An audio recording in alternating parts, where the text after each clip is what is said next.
로마서 6장 15절에서 23절에 있는 말씀입니다. 로마서 6장 15절에서 23절에 있는 말씀, 오늘 우리에게 주시는 하나님의 말씀, 우리 함께 한 목소리로 받들어 읽겠습니다. 그런즉 어찌하리요? 우리가 법 아래에 있지 아니하고 은혜 아래에 있으니 죄를 지으리요? 그럴 수 없느니라. 너희 자신을 종으로 내주어 누구에게 순종하든지 그 순종함을 받는 자의 종이 되는 줄을 너희가 알지 못하느냐? 혹은 죄의 종으로서 사망에 이르고 혹은 순종의 종으로 의에 이르느니라. 하나님께 감사하리로다. 너희가 본래 죄의 종이더니 너희에게 전하여 준 바 교훈의 본을 마음으로 순종하여 죄로부터 해방되어 의에게 종이 되었느니라. 너희 육신이 연약함으로 내가 사람의 예대로 말하노니 전에 너희가 너희 지체를 부정과 불법에 내주어 율법에 이른 것 같이 이제는 너희 지체를 의에게 종으로 내주어 거룩함에 이르라. 너희가 죄의 종이 되었을 때에는 의에 대하여 자유로웠느니라. 너희가 그때 무슨 열매를 얻었느냐? 이제는 너희가 그 일을 부끄러워하나니 이는 그 마지막이 사망임이라. 그러나 이제는 너희가 죄로부터 해방되고 하나님께 종이 되어 거룩함에 이르는 열매를 맺었으니 그 마지막은 영생이라. 죄의 싹은 사망이요 하나님의 은사는 그리스도 예수 우리 주 안에 있는 영생이니라. 아멘. 한 요술쟁이가 어느 마을에 가서 사람들을 현혹시켜요. 나무통, 이렇게 물 담는 나무통 있잖아요. 예전에 이렇게 만든 거에다가 물을 담고 나무 막대기 하나를 그 속에 넣고 이렇게 휘젓는 거예요. 그러면서 사람들에게 말해요. 내가 이렇게 주문을 외우면서 이 막대기로 이 물을 이렇게 휘저으면 여기서 금화가 생긴다. 그러면서 사람들 앞에 그걸 보여주는 거예요. 사람들이 이렇게 보고 있는데 이 사람이 이렇게 돌리면서 사람들이 모르게 그 안에다가 금화를 이렇게 몰래 넣었어요. 그 사람들은 주문을 해서 휘젓고 금화가 생기는 걸 보니까 깜짝 놀라잖아요. 이 사람이 말해요. 내가 가지고 있는 이 물통 그리고 이 막대기 이게 참 귀한 거다. 그러면서 여기에 물을 담고 이렇게 나처럼 주문을 외우면 그래서 이렇게 돌리면 금화가 계속 생긴다. 이런 얘기를 하고 사람들은 신기해합니다. 그 사람들은 나도 그렇게 금화를 만들기를 원하고 나도 그렇게 금화 만드는 법을 나한테 가르쳐달라고 요청을 하는데 그때 이 사람 요술쟁이가 말해요. 내가 이렇게 귀한 거지만 팔 의향이 있다. 내가 그래서 원하는 사람한테 팔겠다. 혹하는 사람이 있었겠지요. 그 사람이 이렇게 값을 지불하고 이제 그 물통하고 막대기를 사가고 주문을 배웠어요. 그런데 그 요술쟁이가 떠나면서 그 사람에게 이런 얘기를 했다 그래요. 당신이 거기에 물을 담고 나무로 휘저으며 주문을 외울 때 빨간 얼굴을 가진 원숭이는 절대로 떠올리면 안 됩니다. 그러면 금화가 안 생깁니다. 이런 얘기를 하고 갔다는 거예요. 그 사람이 자기 집에 와서 물을 받고 막대기를 휘저어요. 주문을 외워요. 그런데 자꾸 그 빨간 얼굴을 한 원숭이라는 말이 자꾸 생각이 나는 거예요. 그래서 그 사람이 결국 그 말을 못 만들었다. 뭐 그런 얘기를 하는데 죄라는 게 그래요. 자꾸 우리 곁에 붙어 있으려 그래요. 나도 모르게 자꾸 떠오르고 우리 육의 죄의 몸을 가진, 죽을 몸을 가진 우리에게 그 죄가 자꾸 우리를 현혹시키고 유혹하는 그런 모습을 나타낼 때가 많이 있어요. 어제 또 우리가 본 말씀처럼 사도는 우리에게 그런 얘기를 합니다. 우리는 그리스도 예수 그리스도와 연합한 자라, 이런 말씀을 해요.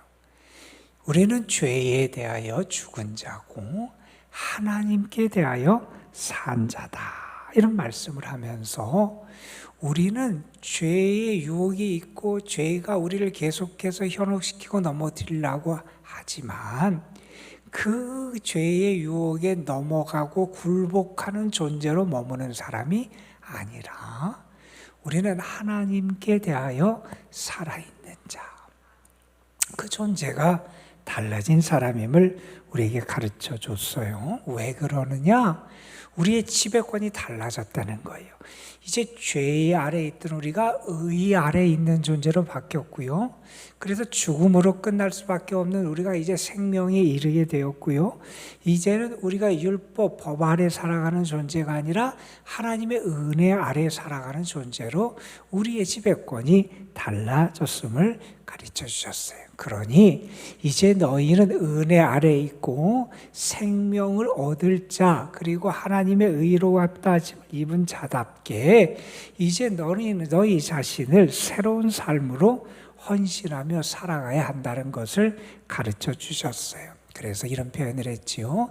하나님께 대하여 너희가 의의 도구가 되고 의의 무기 병기가 되어야 된다라고 하는 말씀을 전해 주셨습니다. 자, 그 다음에 계속해서 사도는 그 말씀을 다시 한번 설명하면서 우리에게 이렇게 가르쳐줘요. 우리는 둘 중에 하나라는 거예요. 많은 가능성이 우리에게 있는 게 아니라 우리는 죄의 종으로 살아가든지 의의 종으로 살아가든지 우리에게는 이 두 가지 가능성밖에 없다는 거예요. 그래서 16절 뒤에 보면 우리가 죄의 종으로 사망에 이르든지 아니면 순종의 종으로 의에 이르든지, 죄의 종이 돼서 죄의 종 그 결과는 우리에게 어떤 가죠? 사망, 죽음으로 끝날 수밖에 없는 게 죄의 종의 결과고, 다른 하나는 순종의 종, 그래서 그 결과는 의에 이르는 그러한 결과가 우리에게 주어진다는 거예요. 그것을 다시 한번 17절, 18절에서는 조금 다르게 표현합니다. 하나는 죄의 종이라는 말을 그대로 쓰고요. 다른 하나는 의에게 종이 되었다. 그래서 의의 종이 되었다. 이런 표현을 합니다. 다시 말해서 우리는 죄의 종이 되든지 아니면 순종의 종, 의의 종이 되든지 우리에게 이 두 가지 가능성밖에 주어지지 않았다는 겁니다. 내가 누구에게 복종하느냐, 내가 누구에게 순종하느냐에 따라서 내가 죄의 종이 되기도 하고 의의 종이 되기도 한다 하는 것 말씀을 우리에게 전해줍니다. 여러분, 그래서 사도는 이렇게 얘기해요. 너희가 예전에 본래는 죄의 종이었다는 거예요. 너희도 본래 본질상 죄의 종이고 그 결과는 사망, 죽음으로 끝날 수밖에 없는 게 너희의 모습이었는데 어떻게 됐느냐? 너희가 18절 말씀에 보면 죄로부터 해방이 되어서 거기에 갇혀 사는 존재가 아니라 그 속박에 여전히 놓일 수밖에 없는 존재가 아니라 죄로부터 해방이 되어서 의에게 종이 되었다 하는 말씀을 우리에게 강조해 주고 있습니다. 자, 이렇게 의의 종이 될 수 있었던 근거 어떻게 됐느냐라는 것을 17절 뒤에서 말씀해요. 너희에게 전하여 준 바 교훈의 본을 마음으로 순종해서 너희가 결국 의의 종이 되었다 말이죠. 너희에게 전하여 준 바 교훈, 다시 말해서 복음, 생명의 말씀을 얘기하죠. 하나님이 우리를 예수 그리스도를 통하여 살리시고 우리에게 믿음으로 구원받을 수 있는 길을 열어주신 그 은혜의 복음, 생명의 복음, 그것을 붙잡고 그것을 따라서 내가 내 마음으로 내 영으로 순종하며 살아가를 통해서 이제 우리가 의에게 종이 되었다 하는 이야기를 합니다. 어느 교회학교에서 교회학교 교사로 섬기던 분이 자기가 경험한 내용을 적은 그 이야기 가운데 나오는 거예요. 미국에서 있었던 일이에요. 이제 교회학교 선생님 중에서 한 분이 부활절을 앞두고 아이들에게 과제를 하나 냈어요. 어떤 과제를 냈냐 하면 아이들에게 조그만 이렇게 종이 상자를 하나씩 나눠줬어요. 그리고 어떻게 해오라 그랬냐 하면 그 상자 안에 새 생명을 넣어와라 이렇게 과제를 줬어요. 왜? 이제 부활절을 앞두고 있어서 아이들에게 그런 의미를 좀 살려주기 위해서 그렇게 숙제를 냈다는 거예요. 아이들이 상자를 받아가서 나름대로 고민을 했겠죠. 그리고 다음 주일 우리 함께 교회에 와서 그 선생님 앞에 그 상자를 다 내밉니다. 어떤 아이는 그 안에 꽃을 담아온 아이도 있었고, 어떤 아이는 어떻게 나비를 잡아와서 담아온 아이도 있었고, 어떤 아이는 그 초록색의 푸른 그런 이파리를 담아온 아이도 있었는데, 조금 아이들 가운데 조금 떨어진다고 여겨진 아이가 있었다는 거예요. 학교에서도 그렇게 학습에 그렇게 조금 처지던 아이, 그런 아이도 가끔 있잖아요. 그런 아이가 있었는데 그 아이 순서가 돼서 그 아이에게 상자를 줘서 열어봤더니 상자가 비어 있더라는 거예요. 빈 상자를 갖고 왔더라는 거예요. 선생님은 속으로 생각했대요. 얘가 내 말을 제대로 이해를 못했든지 아니면 하기 싫어서 이렇게 했나 보다 이렇게 생각을 했는데 그 아이가 왜 그렇게 비어 있는지를 말하더라는 거예요. 선생님이 그렇게 말하지 않았냐는 거예요. 예수님의 무덤이 비어 있었다고 말하지 않았냐는 거예요. 자기는 그런 생각을 했다는 거예요. 여러분, 우리는 새 생명으로 살아난 존재예요.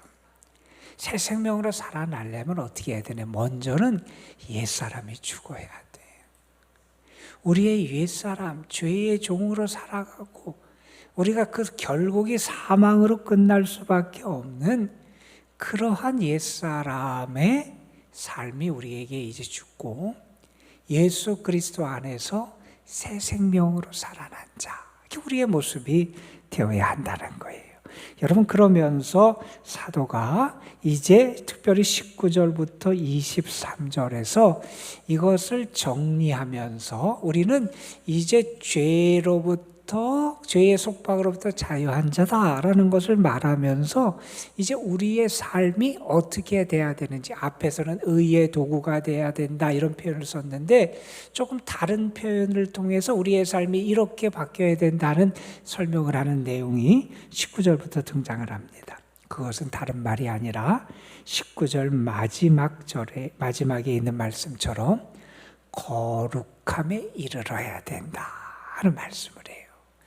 이제 죄에 대하여 죽고 의에 대해 산 사람, 죄에 대하여는 죽고 하나님께 대하여 산 사람, 죄의 도구가 아니라 의의 도구로 쓰임받는 사람, 그 사람은 어떻게 살아가야 되느냐? 거룩함을 이루며 살아가야 된다는 거예요. 우리의 삶이 거룩한 열매가 나타날 수 있어야 한다 하는 겁니다. 그래서 말합니다. 전에 너희가 너희 지체를 부정과 불법에 내어주어 불법에 이른것다. 너희가 이전에는 죄 아래서 죄의 도구가 되어서 결국 불법을 해가고 불법에 이르렀다는 거예요. 그런데 이제는 너희가 어떻게 너희 지체를 의에게 드려야 된다는 거예요. 하나님께 드려야 된다는 거예요. 그렇게 되면 어떻게 되느냐? 너희가 거룩함에 이를 수 있게 된다는 거예요. 그래서 이제 너희의 삶이 거룩함을 이루는 삶을 살아갈 수 있어야 된다는 거예요. 다시 한번 설명합니다. 그러면 죄의 도구로 쓰임 받으면 어떻게 되느냐? 그 열매가 뭐였냐? 21절 마지막에 말합니다. 사망이었다. 죄의 도구로 쓰임 받는 결과의 열매는 사망인데, 우리가 이렇게 의의 종이 되고 의의 도구가 되어서 거룩함에 이르는 삶을 살아가는 그 열매, 거룩함에 이르는 열매, 그것을 맺게 되면 어떻게 되느냐? 22절에 보면 영생이라고 말합니다. 죽음과 영생이 대비된다는 거예요. 죄의 종으로 살아가면 사망이고 죽음이고, 의의 종으로 살아가면, 하나님께 산 자로 살아가면 우리에게 영원한 생명이 주어진다는 거예요. 22절에 말합니다. 그러나 이제는 너희가 죄로부터 해방되고 하나님께 종이 되어 거룩함에 이르는 열매를 맺게 됐다는 거예요. 거룩함에 이르는 열매가 뭐냐? 그 마지막이 우리에게 영원한 생명으로 나타나는 것이다 하는 말씀을 합니다. 여러분, 이 결정적인 열매가 달라진다는 거예요. 결과가 달라진다는 거예요. 그러니 어떻게 살아가야 되느냐? 의의 종으로 살아가야 된다는 겁니다. 세상 사람들의 삶의 목표는 우리의 목표와는 다를 거예요. 이 보이고 만져지는 세상에서 더 많이 갖고 누리며 그들이 행복해지기를 원합니다. 만약에 우리의 인생의 목표가 세상 사람과 똑같이 물질적인 행복에만 머문다면 우리가 정말 그리스도인다운 증거가 어디에 있겠습니까? 우리의 신앙의 목표, 또 삶의 목표는 이 거룩함에 이르는 거다 하는 거죠. 이것을 이렇게 이런 단어로 표현하죠. 우리가 성화 이렇게 표현하잖아요. 거룩하게 되어간다. 우리는 믿음의 단계에 들어가면 주님을 영접하고 이제 회개하여 주님을 영접하고 거듭나고, 이제 우리는 그리스도의 완전에 이르기까지 계속해서 성화의 과정을 밟게 된다는 겁니다. 그럴 때 우리가 때로는 어렵고 힘들기도 해요. 때로는 유혹이 우리에게 찾아오기도 해요. 그러나 우리가 그때마다 기억할 게 있다는 거예요. 나는 그리스도에게 연합한 자다. 죄에 대하여 죽고 하나님께 대하여 산 자다. 나는 그러한 존재임을 의의 도구로 변화되었음을 기억할 수 있어야 됩니다. 어느 분이 우리가 이렇게 거룩하게 살려면 이렇게 좀 해라 그러면서 우리에게 권면해 준 그런 내용 가운데 이런 게 있어요. 우리의 일상의 삶에서 내가 하나님께 속한 거룩한 존재로 살아가려면 이런 시도를 하면 좋겠다 하면서 그분이 가르쳐 준 것은, 첫 번째는 생각하라는 거예요. 하나님의 뜻을 생각하고, 그래서 우리가 생각하는 것을 잘해야 되고, 두 번째는 생각만 하고 있지 말고 이제는 나의 삶에서 실천하라는 거예요. 트라이 하라는 거예요. 그래서 실행하라는 거예요. 그리고 실행하면서 어떻게 해야 되느냐? 하나님을 믿어야 된다는 거예요. 신뢰하고 맡기라는 거예요. 그러니까 우리가 그냥 내가 하나님의 사람이고 내가 변화된 존재고 내가 주의 자녀라는 건 아는데, 그냥 내가 그 아는 그러한 차원에서 나의 신앙이 머무를 때가 있다는 거예요. 나의 삶의 자리에서 그런 열매들이 나타나지 않게 되는데, 그러려면 먼저는 하나님의 뜻을 생각하고 내가 실천하고 그러면서 하나님께 신뢰하며 맡겨라. 그럴 때 하나님 우리에게 의의 열매, 거룩함에 이르는 열매, 하나님께 속한 자의 열매를 맺게 해 주신다는 말씀이 있지요. 여러분, 오늘 하루를 살아가면서 여러분의 마음, 여러분의 생각, 여러분의 눈, 여러분의 귀, 여러분의 입, 여러분의 손, 여러분의 발을 한번 하나님께 의의 도구로 드려봤으면 좋겠습니다. 그래서 하나님께 쓰임받는 일상의 삶에서 하나님께 쓰임받는 의의 도구로 승리하는 여러분 되시기를 주님의 이름으로 축원합니다. 기도하겠습니다. 아버지 하나님, 오늘도 우리를 불러주셔서 우리의 삶을 하나님의 은혜 안에서 시작할 수 있도록 인도해 주시고, 주님께 소망을 두며 믿음으로 살아갈 수 있도록 이끌어 주심에 감사를 드립니다. 하나님, 우리가 오늘도 주 앞에 나와서 사도가 우리에게 권면하시는 말씀을 묵상했습니다. 우리는 죄의 다스림을 받는 존재가 아니라 죄로부터 해방된 존재, 죄로부터 자유함을 입은 존재임을 우리에게 분명하게 가르쳐 주셨습니다. 죄의 속박 아래 있으면 결국 사망, 죽음으로 끝날 수밖에 없지만 우리가 이제 의의 종이 되고 하나님께 산 자가 될 때 우리는 거룩함에 이르게 되고 그 열매가 우리에게 영원한 생명으로 나타남을 분명히 말씀해 주셨습니다. 우리가 이 믿음의 길, 의의 도구로 살아가고 하나님께 산 자로 살아가는 이 삶을 잘 주와 동행하며 걸어갈 수 있도록 인도하여 주옵시고, 우리의 일상의 삶, 내가 살아가는 곳에서 하나님께 속하고 하나님의 의의 도구다운 그런 열매를 맺어가는 저희들 되게 하옵소서. 우리의 마음, 생각도 주님에게 드립니다. 우리의 지체도, 우리의 몸도 주님께 드립니다. 주의 도구가 되게 하여 주시고 하나님께서 뜻하신 바를 이루어가는 그러한 주의 종들, 주의 도구로서의 삶을 살아가는 주의 자녀들 되게 하옵소서. 아버지 하나님, 오늘도 저희들이 주님 앞에 나와서 주의 은혜를 구합니다. 주님이 우리를 사랑하심을 믿고 주님이 우리의 기도를 들으시고 응답하심을 믿고 오늘도 주님께서 우리 가운데 친히 임재하시고 함께 하심의 증거를 나타내 주실 줄 믿으며 주님 앞에 아뢰고 주님 앞에 맡기고 주의 도움의 손길을 구합니다. 구하는 자들을 가까이 해주시고 하나님 예비하신 복과 사랑으로 저희들을 충만하게 채워주옵시며 주님이 나의 하나님이 되시고 나의 아버지가 되심을 오늘 하루의 삶 가운데서도 순간순간 경험하며 하나님이 나와 함께 하시는구나, 하나님이 이렇게 나를 사랑하시는구나, 하나님이 이렇게 나를 도우시는구나, 하나님의 은혜에 감사하고 찬양하는 복된 하루가 되게 하옵소서. 우리 교회와 이 교회에 속한 모든 성도들, 특별히 연약한 분들, 병중에 있고 어려움 가운데 있는 이들, 그리고 우리 연로하신 주의 자녀들을 하나님 앞에 올려드리오니 오늘도 주의 권능의 손으로 붙잡으시고 주의 따뜻한 사랑의 품 안에 안아주시고 하나님께서 저들을 눈동자와 같이 보호하시고 지켜 주옵소서.